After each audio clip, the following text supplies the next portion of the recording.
Welcome to public TV news బులెటిన్ల ముందుగా headlines.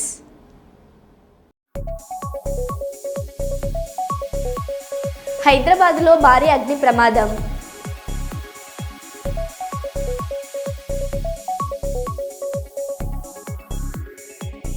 నిబంధనలకు విరుద్ధంగా మద్యం షాపులు.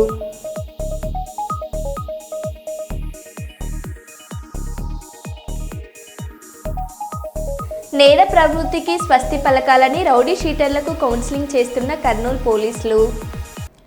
గోదావరి కళా సంఘాల సమైక్య ఆధ్వర్యంలో గోదావరిఖని పట్టణంలోని ఆర్సీఓ ఏ క్లబ్ గోదావరి కళా సంఘాల సమైక్య 37వ వార్షికోత్సవం సందర్భంగా గోదావరి కళా సంఘాల సమైక్య అధ్యక్షులు కనకం రమణయ్య గోదావరి కళోత్సవాలను పూర్వపు సమస్య అధ్యక్షులు Bharat scouts and guides Telangana రాష్ట్ర అసిస్టెంట్ సెక్రటరీ ఈర్ల జాను సామెల్, వ్యవస్థాపకులు SC ST atrocity vigilance and monitoring committee సభ్యులు బొంకూరి మధు ప్రారంభించారు. ఈ సందర్భంగా వారు మాట్లాడారు. ఈ కార్యక్రమంలో గోదావరి కళా సంఘాల సమైక్య ప్రధాన కార్యదర్శి మాదిరి వాసు, సంయుక్త కార్యదర్శి గద్దెల శశిభూషణ్, వివిధ కళాశాల ప్రతినిధులు తదితరులు పాల్గొన్నారు.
తెలంగాణ ప్రభుత్వము భాషా సాంస్కృతిక శాఖ వారి సౌజన్యంతో గోదావరి కళోత్సవాలు అనేటువంటి ఒక ప్రత్యేకమైనటువంటి ఉత్సవాల కార్యక్రమాన్ని ఈరోజు మనం ప్రారంభించుకోబోతున్నాము. దీనికి చేసినటువంటి కవులు, కళాకారులు, కళాభిమానులు, అలాగే నాట్య గురువులు, నర్తకులు అందరూ కూడా, కళాకారులందరూ కూడా, వైద్య కళాకారులందరినీ కూడా స్వాగతం సుస్వాగతం పలుకుతున్నాము. అదేవిధంగా ప్రెసిడెంట్ మీడియా వ్యక్తులను కూడా సందర్భంగా స్వాగతం సుస్వాగతం పలుకుతున్నాము. ఈరోజు ఇప్పుడు స్థాపించుకొని సాయంత్రం వరకు కూడా ఒకసారి అర్థము కళాకారుల ఐక్యత అంటే మీరు వకీలవ్వాలంట. కళాకారుల ఐక్యత, కళాకారుల ఐక్యత, కళాకారుల ఐక్యత. గత 37 సంవత్సరాలుగా ఆవిర్భవించిన 37 సంవత్సరాల కింద ఆవిర్భవించినటువంటి గోదావరి కళా సంఘాల సమైక్యను మొక్కవోని ధైర్యంతో ముందుకు తీసుకువెళ్తున్నటువంటి సోదరులు గోదావరి కళా సంఘాల సమైక్య అధ్యక్షులు కనకం రమణ గారికి, మా టీంకు శుభాకాంక్షలు, అదేవిధంగా అభినందనలు తెలియజేస్తున్నాం. ఆ రోజు మా వయసు 18 సంవత్సరాలు.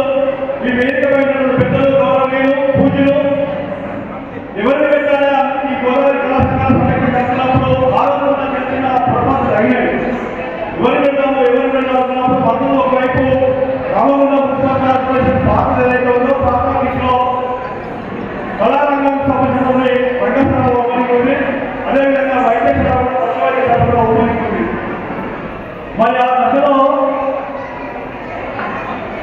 ఆ దశలో ఎవరైతే బాగుంటుందనే ఉద్దేశంతో అప్పుడున్నటువంటి నిర్ణయం మేరకు, అప్పుడున్నటువంటి కళా సంఘాల ఐక్యత మేరకు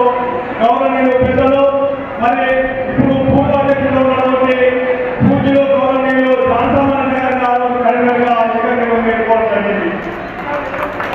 మరి అదేవిధంగా చక్రంలో రామశేఖర సీనియర్ కళాకారులు బిడ్డలు మరి వారికి అవకాశం రావాల్సి ఉంటే కొద్దిగా చిన్న చిన్న అడిగి కొంచెం పూర్వమైన గోదావరి కళాశాల సమాఖ్యలో ఏదైతే కీలక పాత్ర పోషించి నామకరణంలో తనుల భాగస్వామ్యమైనటువంటి ఈరోజు అంతర్జాతీయ స్థాయిలో అనేక మందికి జాతీయ అంతర్జాతీయ స్థాయిలో అవార్డులు కాకుండా కళారంగంలో ప్రోత్సహిస్తున్న అన్ని రంగాలలో మహిళల ప్రాతినిధ్యం పెరుగుతూ వస్తుంది.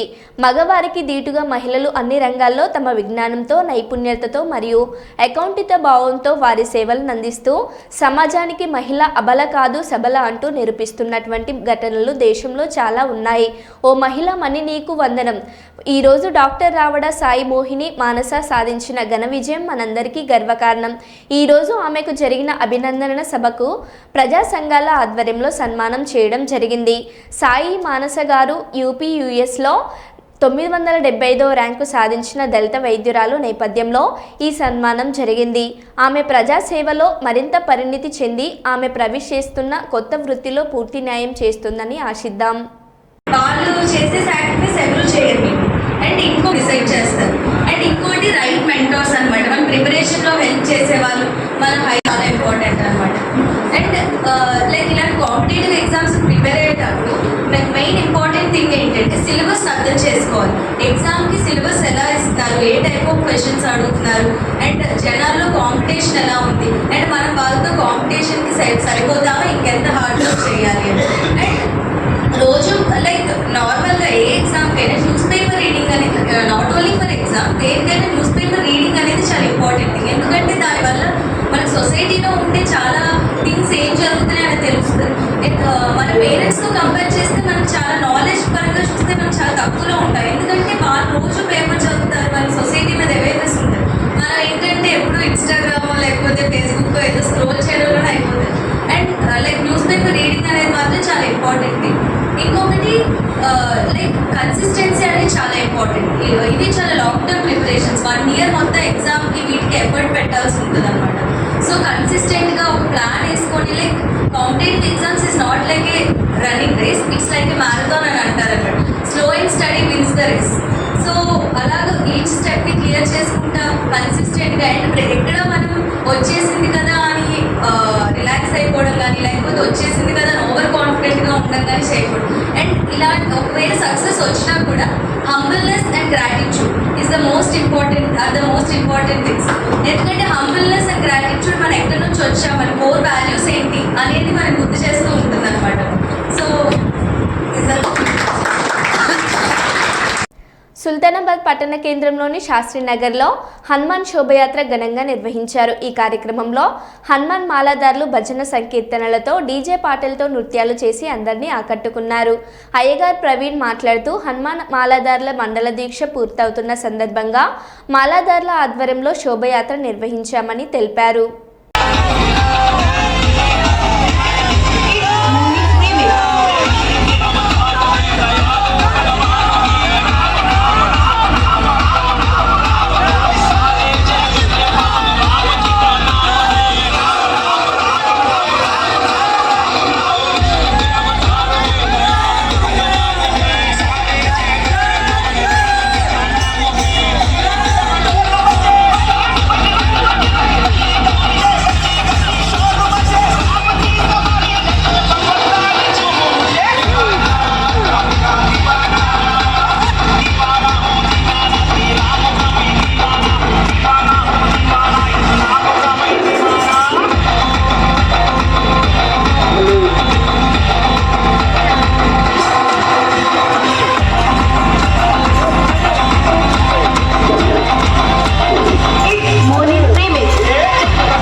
ఈరోజు మన సుల్తానాబాద్ గ్రామంలో జయాంజనేయ స్వామి దేవాలయంలో శాస్త్రీనగర్ దేవాలయంలో 21 రోజు పూజ జరుపుకొని అతి వైభవంగా శోభాయాత్ర చేసుకుంటున్నాము. జై బోలో పవన హనుమానికి.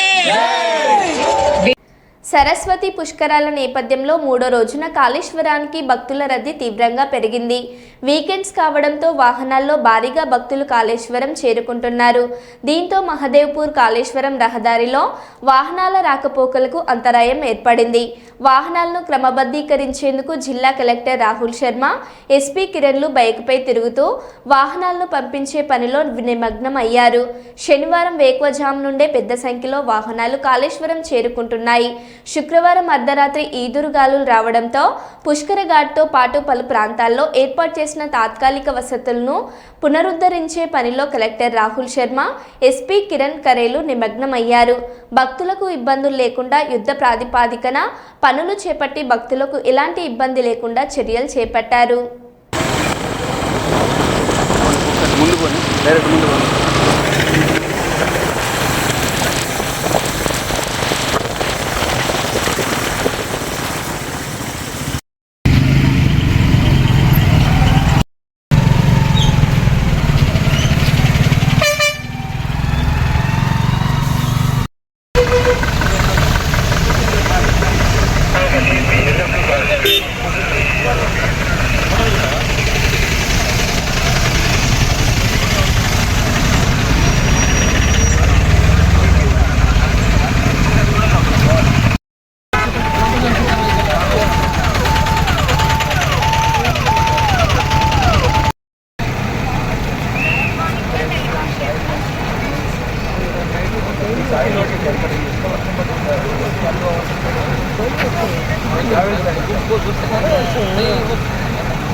సివిల్ కేసులో తలదూర్చి దళిత కుటుంబాన్ని వేధిస్తున్న ఎస్ఐ.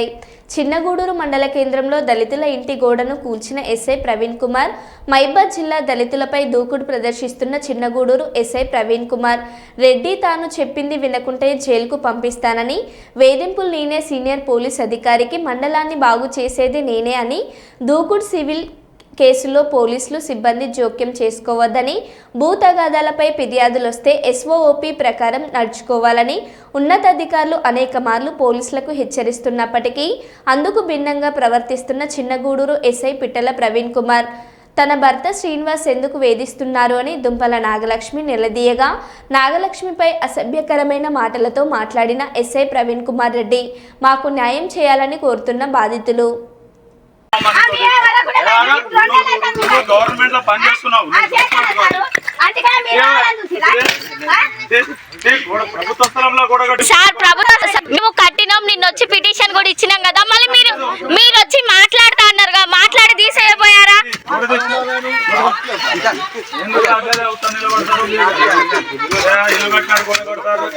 అరే ఏం జరుగుతుంది, డిమాండ్ అవుతారు వీళ్ళిద్దరు, మీకు తెలియదు. డబుల్ బెడ్రూమ్ లో కూడా గొడవ చేసిర్రు. ఉన్నది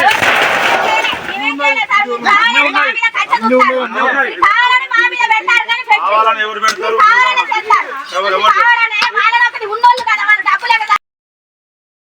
కర్నూలు జిల్లా ఎస్పీ విక్రాంత్ పాటిల్ ఐపీఎస్ ఆదేశాల మేరకు జిల్లాలలో నేర నియంత్రణ, శాంతి భద్రతల పరిరక్షణలో భాగంగా పోలీస్ అధికారులు అన్ని పోలీస్ స్టేషన్ల పరిధిలలో రౌడీ షీటర్లకు, నేర చరిత్ర గలవారికి, చెడు నడత కలిగిన వ్యక్తులకు కౌన్సిలింగ్ నిర్వహించారు.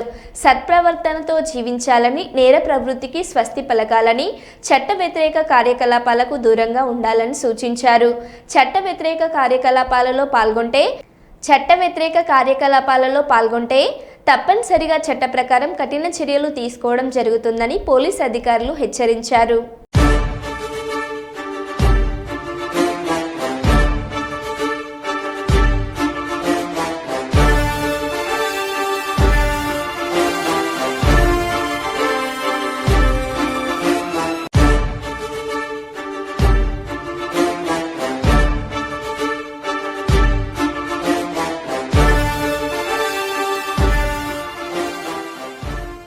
Hanamkonda arts and science college స్టేడియంలో వరంగల్ పశ్చిమ నియోజకవర్గ శాసనసభ్యులు శ్రీ నాయన్ రాజేందర్ రెడ్డి వారి కుమారుడు స్వర్గీయ నాయని విశాల్ రెడ్డి మెమోరియల్ ట్రస్ట్ సామాజిక సేవా కార్యక్రమాలు నిర్వహిస్తున్నారని ముఖ్యమంత్రి సలహాదార్ వేం నరేందర్ రెడ్డి అన్నారు.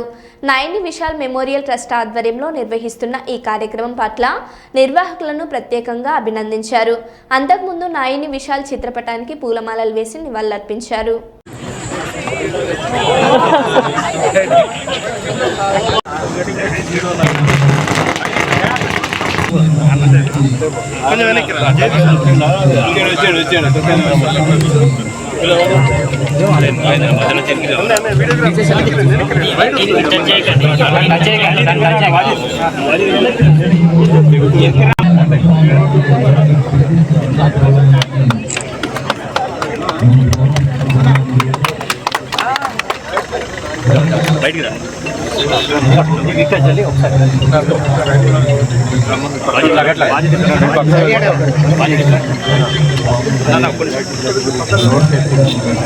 సభ్యులు పెద్దలు బసవరాజ్ సారయ్య గారు,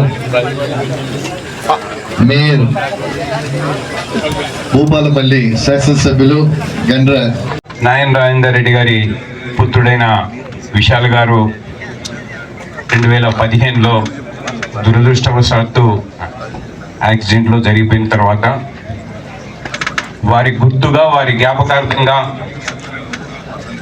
గత 9-10 సంవత్సరాల నుండి ప్రజలకి ఎన్నో సేవా కార్యక్రమాలు చేసి వారి పుత్రుని యొక్క జ్ఞాపకాన్ని తన మనసులో ఉంచుకొని ప్రజలలో కూడా విశాలంటే అందరికీ తెలిసే విధంగా, గుర్తుంచుకునే విధంగా చేస్తున్న ఈ సేవా కార్యక్రమాలు ఏవైతే ఉన్నాయో చాలా గొప్పగా నిర్వహిస్తున్నారు ప్రతి సంవత్సరం కూడా. ఈ సంవత్సరం కూడా ఇవాళ మేమందరం కూడా ఈ కార్యక్రమంలో పాల్గొనడంతో వారి ఆత్మకు శాంతి చేకూర్చే విధంగా, రెండోది ఈ కార్యక్రమాన్ని గొప్పగా నిర్వహిస్తున్న సందర్భంగా మేమందరం పార్టిసిపేట్ అవుతున్నాం. ప్రధానంగా ఈ రాష్ట్రం లోపల కాంగ్రెస్ ప్రభుత్వం 2023లో అధికారంలో వచ్చిన తర్వాత స్పోర్ట్స్ పరంగా ఈ రాష్ట్రం లోపల స్పోర్ట్స్ను అభివృద్ధి చేయాలని గౌరవ ముఖ్యమంత్రి గారు రేవంత్ రెడ్డి గారు ఒక స్పోర్ట్స్ యూనివర్సిటీని దాదాపు 150 ఎకరాలలో ఒక స్పోర్ట్స్ యూనివర్సిటీని స్థాపించి అన్ని క్రీడలను కూడా ఆడ అభ్యసించే విధంగా ఏర్పాట్లు చేయడం కానివ్వండి, ఏదైతే ఒకప్పుడు పేరెన్నికగా ఉన్న గచ్చిబౌలి స్టేడియాన్ని గత పాలకులు మర్చిపోతే దాన్ని అంతా కూడా ఇవాళ అప్డేట్ చేసుకొని దేశంలోనే గొప్ప క్రీడలన్నింటినీ కూడా అక్కడ ప్రతి వారం, ప్రతి నెల ఒక గొప్ప కార్యక్రమాలు జరిగే విధంగా గచ్చిబౌలి స్టేడియాన్ని కూడా పెద్ద ఎత్తున చేసుకోవడం జరిగింది.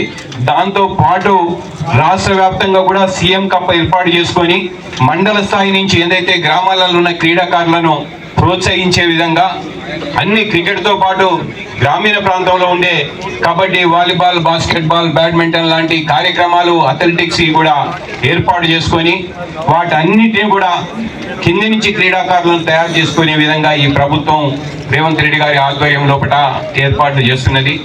భవిష్యత్తులో కూడా క్రీడాకారులకు అండగా ఉండే ప్రభుత్వం. ముఖ్యమంత్రి గారి కోరిక ఏంటంటే 2034లో ఈ తెలంగాణ రాష్ట్రంలో ఇప్పుడు ఏదైతే మిస్ వరల్డ్ చేసేసి ప్రపంచ దృష్టిని ఆకర్షించినామో, రేపు ఆ 2034లో ఒలింపిక్స్ కూడా తెలంగాణలో ఏర్పాటు చేయాలనే ఒక ప్రయత్నాన్ని మన గౌరవ ముఖ్యమంత్రి గారు చేస్తున్న సందర్భం లోపల తప్పకుండా స్పోర్ట్స్కు ఇంపార్టెన్స్ ఇచ్చే విధంగా ఉంటుందని చెప్పి తెలియజేసుకుంటూ ఈ కార్యక్రమాన్ని గొప్పగా నిర్వహిస్తున్న సోదరులు నాయన్ రాజేందర్ రెడ్డి గారికి అభినందనలు తెలియజేసుకుంటూ గోదావరికని ప్రెస్ క్లబ్లో శనివారం ఏర్పాటు చేసిన మీడియా సమావేశంలో ఆయన మాట్లాడుతూ జూన్ 15న పెద్దపల్లి జిల్లా మహాసభ, జూన్ 8న గోదావరికని పట్టణంలో నగర మహాసభ నిర్వహించనున్నామని వెల్లడించారు. ప్రజా సమస్యలపై, కార్మికుల సమస్యలపై పోరాటాలు చేస్తామని తెలిపారు. కేంద్ర ప్రభుత్వం ఆపరేషన్ కగార్ పేరుతో 26,000 మంది పోలీస్ బలగాలను పెట్టి ఆదివాసులను పొట్టన పెట్టుకోవడాన్ని ఖండించారు. సమావేశం ఏర్పాటు చేయడం జరిగింది. ఈ సమావేశానికి నగర కార్యదర్శి శంకరాజు గారు, మాజీ జిల్లా కార్యదర్శి గోవర్ధన్ గారు, జిల్లా సహాయ కార్యదర్శి మోహన్ గారు, మరి ఈ ప్రెస్ మీట్లో పాల్గొంటున్నటువంటి ప్రజా సంఘ అధ్యక్ష కార్యదర్శులందరికీ ఈ జిల్లా పార్టీ తరఫున నమస్కారం తెలియజేస్తాం. భారత కమ్యూనిస్టు పార్టీ సిపిఐ 4వ జిల్లా మహాసభలు పెద్దపల్లిలో జూన్ 15 తారీఖున జరపడానికి తేదీ నిర్ణయం చేయడం జరిగింది. పార్టీ ఆవిర్భవించి 100 సంవత్సరాల శత జయంత్యుత్సవాల సందర్భంగా తెలంగాణ రాష్ట్ర వ్యాప్తంగా అన్ని జిల్లాలో అన్ని మండలాలలో ఒక పండగ వాతావరణంలో ఇవాళ పార్టీ శత జయంత్యుత్సవాలు జరుపుతూ ఉన్నారు. మరి 100 సంవత్సరాల కాలంలో అనేక ఒడిదుడుకులు ఎదుర్కొన్నటువంటి పార్టీ కమ్యూనిస్టు పార్టీ. ఆనాడు స్వతంత్ర ఉద్యమంలో కావచ్చు, అదేవిధంగా తెలంగాణ రైతాంగ సాయుధ పోరాటంలో కూడా పాల్గొన్నటువంటి పార్టీ. మరి గొప్ప పార్టీ, పేదల కోసం కార్మిక వర్గం కోసం పనిచేసి అహర్నిశలు పనిచేస్తున్నటువంటి పార్టీ భారత కమ్యూనిస్టు పార్టీ. మరి ఈ సందర్భంలో 100 సంవత్సరాల వసంతాలు వచ్చిన సందర్భంగా మొత్తం కింది స్థాయి నుంచి పార్టీ నిర్మాణాన్ని పటిష్టం చేసుకోవడం కోసం గ్రామ స్థాయి నుంచి మొదలుకుంటే జిల్లా రాష్ట్ర స్థాయి వరకు కూడా ఈ పార్టీని ఇంకా బలోపేతం చేసి ప్రజలు ఎదుర్కొంటున్నటువంటి సమస్యలు, కార్మిక వర్గం ఎదుర్కొంటున్నటువంటి సమస్యల మీద అనునిత్యం పోరాటం ఉద్యమాలు చేసేటువంటి పార్టీ భారత కమ్యూనిస్టు పార్టీ. మరి అదేవిధంగా ఈ పార్టీ మహాసభలకు సంబంధించి కూడా కింది నుంచి గ్రామ స్థాయి నుంచి శాఖల మహాసభలు, పట్టణ మహాసభలు, అదేవిధంగా గోదావరిఖని ప్రాంతంలో ఈ రామగుండం పారిశ్రామిక ప్రాంతంలో జూన్ 8వ తారీఖు రోజున ఈ నగర సమితి మహాసభ ఏర్పాటు చేయడం జరిగింది.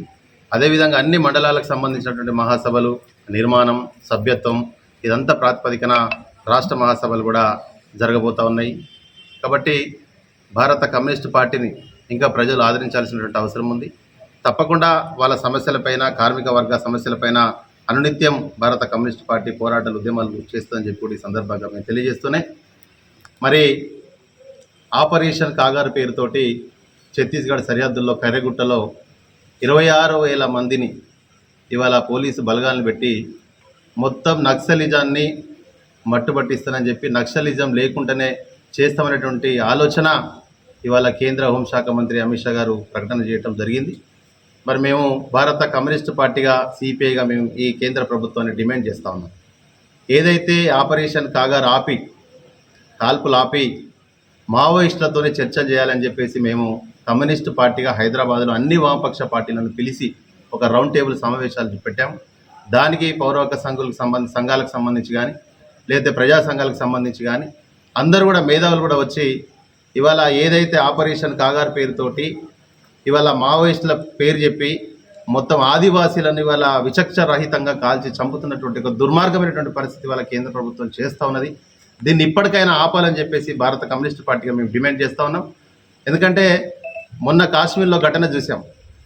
కానీ 26,000 మందిని పోలీస్ బలగాలను మేము ఇక్కడ కర్రెగుట్టకు పంపించి నక్సలిజాన్ని మొత్తం అంటే బూటకపు ఎన్కౌంటర్ చేస్తున్నటువంటి నేపథ్యం.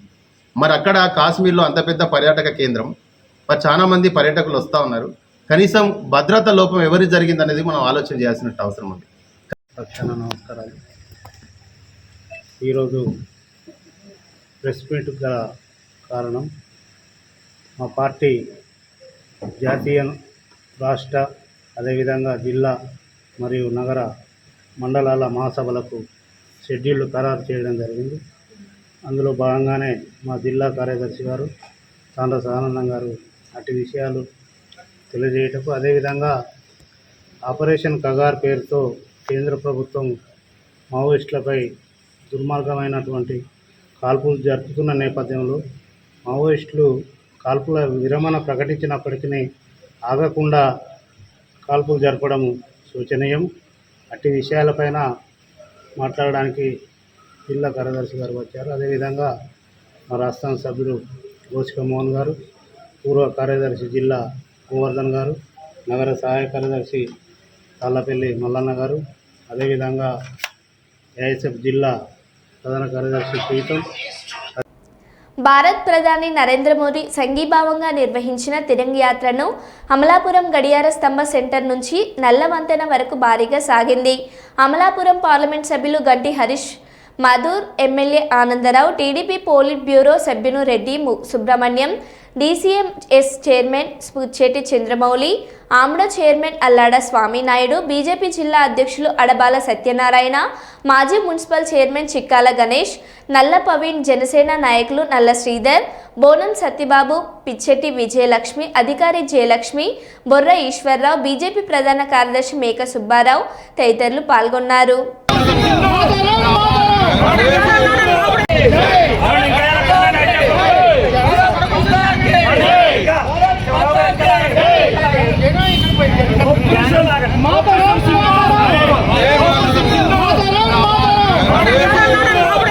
మరో బులెటిన్లో మళ్ళీ కలుద్దాం. Stay tune.